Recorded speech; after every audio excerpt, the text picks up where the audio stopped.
Continuous चल रही है। तो मैं आपको एक बात यहां कहना चाहूंगी कि जब भी लोग आप पर डाउट करें या कहें आपके सपने आपकी औकात से ज्यादा बड़े हैं, तो उस बात को, उनके उस पॉइंट को जवाब मुंह से ना दे करके कहीं उस चीज को नोट कर लीजिए अपने दिमाग में या पेपर पर और जस्ट वर्क ऑन इट।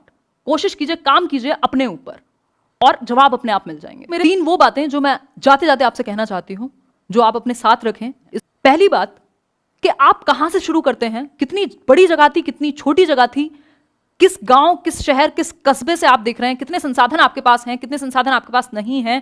किसी के पास बहुत ज्यादा संसाधन है, किसी के पास बिल्कुल नहीं है। ये सब चीजें मुद्दा नहीं है आपके आगे बढ़ने से रोकने की।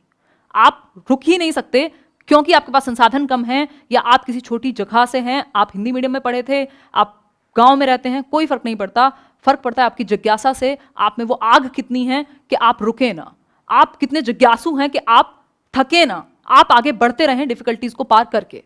दूसरी एक बात, लाइफ है तो प्रॉब्लम्स तो आना निश्चित है और उनसे निपटने का सिर्फ एक तरीका है कि हम खुद को स्ट्रांग बना लें। जो भी डिफिकल्टीज आएंगी उनको फेस करें और फेस सिर्फ एक तरीके से कर पाएंगे, खुद को स्ट्रांग करें, रुके ना, थक ना जाएं, दब ना जाएं उन प्रॉब्लम्स के नीचे और आगे बढ़ते रहें। एक और बात जो लास्ट में मैं आपको कहना चाहूंगी, लर्निंग कभी भी रोकिए मत। चाहे आप लाइफ के किसी भी स्टेज पे पहुंच गए हो, ये मत सोचिए कोई एग्जाम में आप फेल हो गए तो जीवन में आप फेल हो गए। लाइफ में एग्जाम्स हैं, एग्जाम्स में लाइफ नहीं होती और इस बात को हमें समझना होगा कि जीवन एक अपने आप में बहुत बड़ा एग्जाम है, कोई एक चीज इसको निर्धारित नहीं कर सकती। तो लर्निंग पे फोकस कीजिए, हर जगह से सीखिए। कहीं भी रुकते हैं तो बाकी दिशाएं, एक रास्ता बंद होता है, 4 और खुलते हैं। उन 4 रास्तों को तलाशने की कोशिश कीजिए और पहुंचिए जहां तक भी आप पहुंचना चाहते हैं। कोई उम्र नहीं होती, कोई जगह नहीं होती, कोई एक चीज नहीं है जिसके थ्रू आप सीखेंगे। जहां से आप चाहें, बस दिमाग खुला रखने की जरूरत है हमें। और आखिरी में यही है, बी योर ओन कांस्टेंट।